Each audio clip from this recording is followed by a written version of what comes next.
Assalamualaikum warahmatullahi wabarakatuh.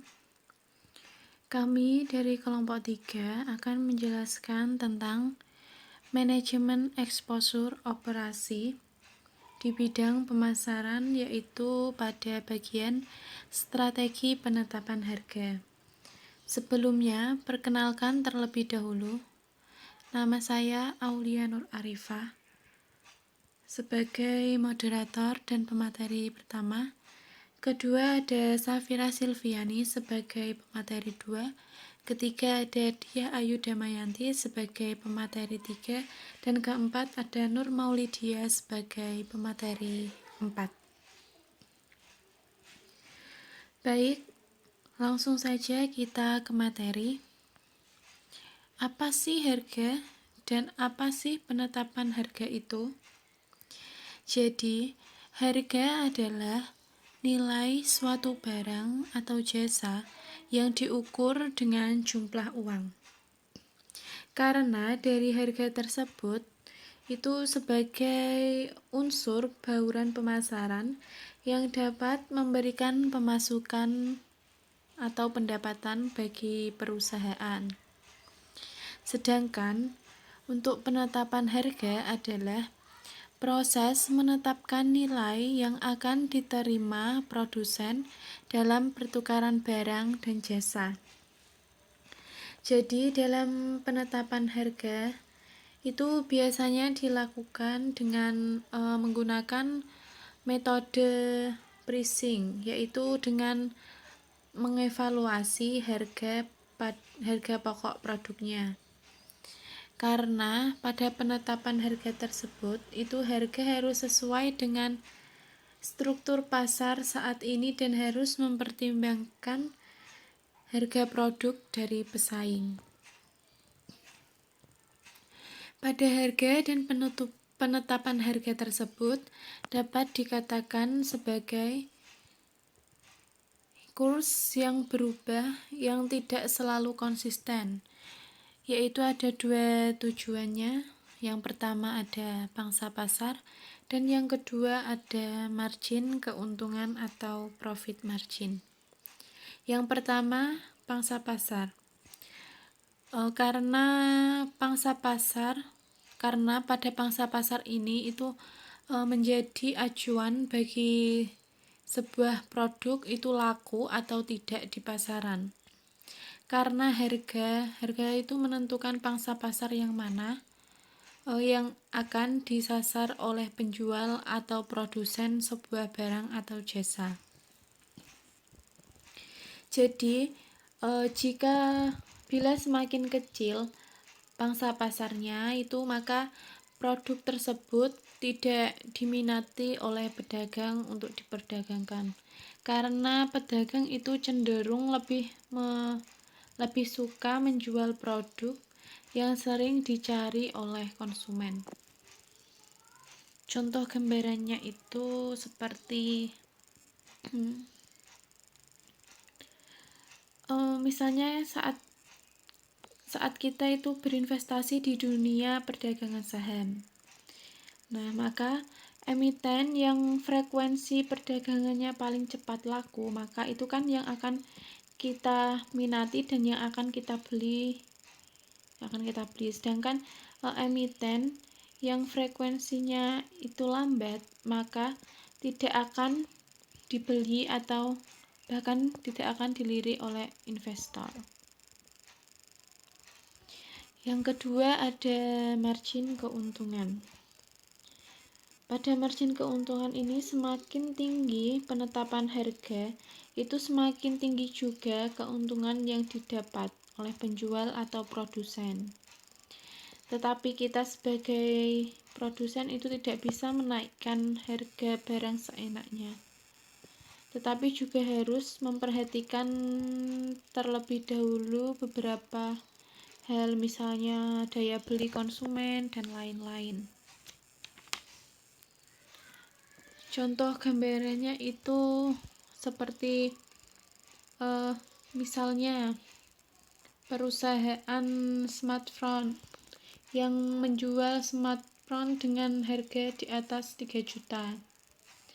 Nah, Dari hal tersebut itu kan dapat memunculkan masalah karena produk yang HP yang dijual itu kan terlalu mahal, sehingga dapat menyebabkan kesulitan dalam menjual produk tersebut. Apalagi kalau di pasar tersebut ada jenis produk yang sama dengan kualitas yang sama tapi dengan harga yang lebih murah. Nah, sehingga itu harus mempertimbangkan terlebih dahulu saat menentukan margin keuntungannya. Jadi ya jangan terlalu kecil dan jangan terlalu besar. Dari kedua hal tersebut, yaitu pangsa pasar dan margin keuntungan, mata uang negara itu juga bisa mengalami devaluasi atau depresiasi dan apresiasi. Jadi jika mata uang negara itu mengalami devaluasi atau depresiasi, maka produk yang dihasilkan oleh perusahaan di negara tersebut itu akan relatif lebih murah. Sedangkan jika mata uang negara mengalami apresiasi, itu justru malah sebaliknya. Dari hal tersebut, terdapat beberapa strategi untuk menanganinya. Yang selanjutnya akan dijelaskan oleh rekan saya sebagai pemateri kedua, yaitu Safira Silviani.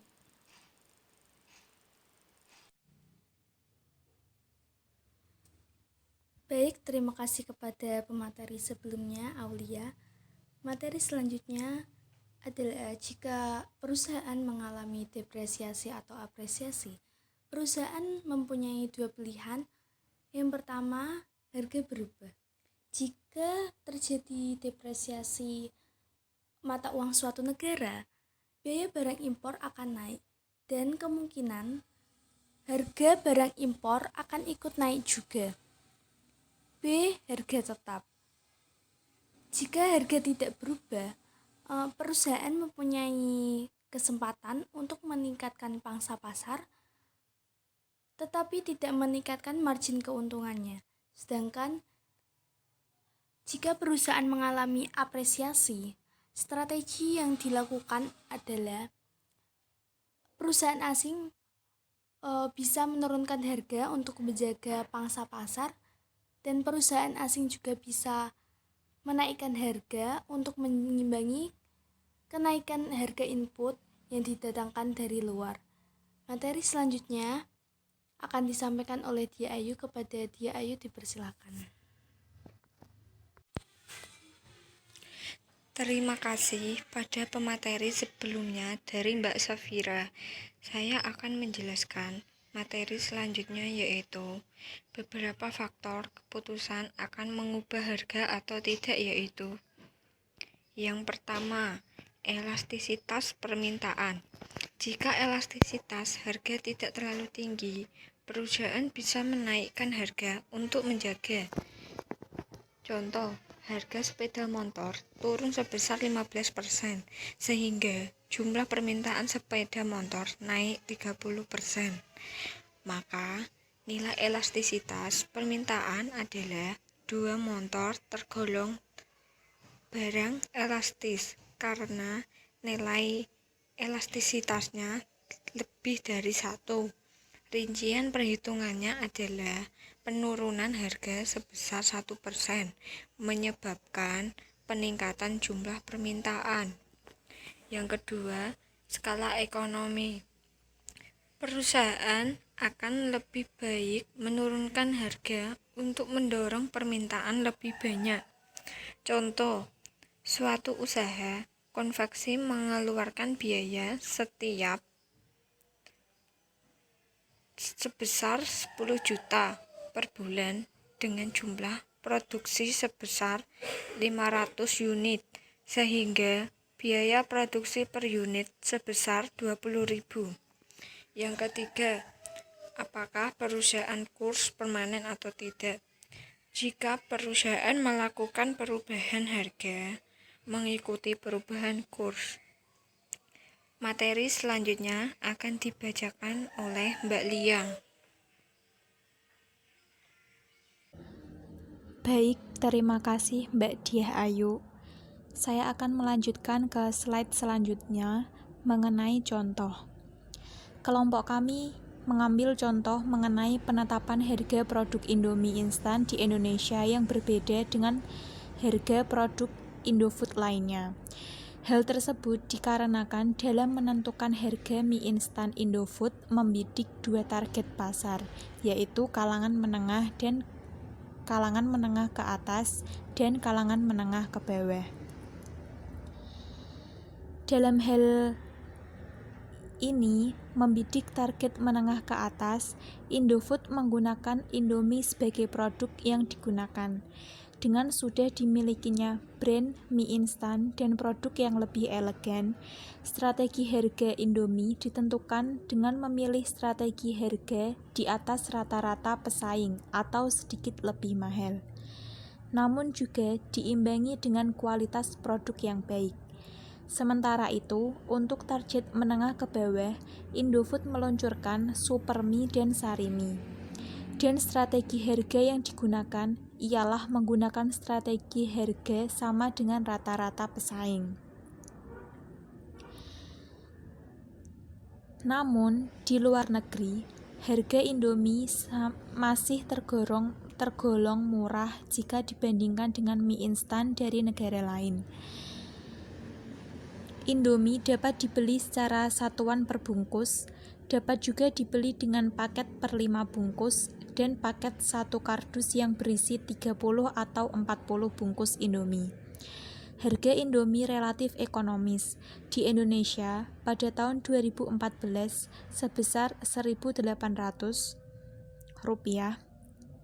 Di tahun 2010, Indomie dihargai Rp1.350 per bungkusnya atau sekitar 10 sen dolar Amerika. Di Australia, tahun 2014, Indomie dijual dengan harga 69 sen per bungkusnya atau Rp5.700.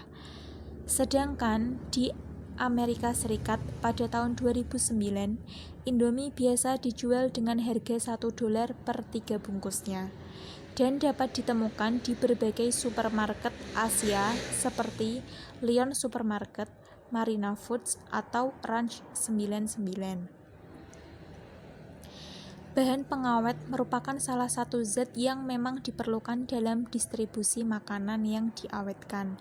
Tanpa bahan ini, maka setiap makanan akan menjadi cepat busuk dan kadaluarsa, dan tidak layak dimakan atau dikonsumsi. Tentu saja, semakin sedikit campuran bahan pengawetnya akan menjadikan produk ini mahal, karena harus ditanggung dengan sistem distribusi secara khusus yang menghemat waktu, dan kalau ada yang kadaluarsa harus dimusnahkan. Tentu saja, produsen makanan akan berhitung dengan cermat mana yang akan didahulukan. Di negara seperti Taiwan yang menuntut adanya bahan pengawet yang berkadar rendah, maka mie instan akan cepat kadaluarsa sehingga menjadi lebih sedikit mahal karena cepat rusak.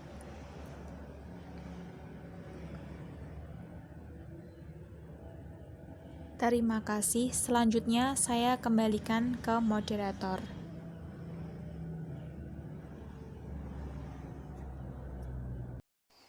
Baik, terima kasih. Semoga apa yang kami sampaikan tentang strategi penetapan harga dapat bermanfaat untuk kita semua. Sekian presentasi dari kami. Mohon maaf bila ada kekurangan dan kesalahan dalam penulisan maupun pengucapan. Wassalamualaikum warahmatullahi wabarakatuh.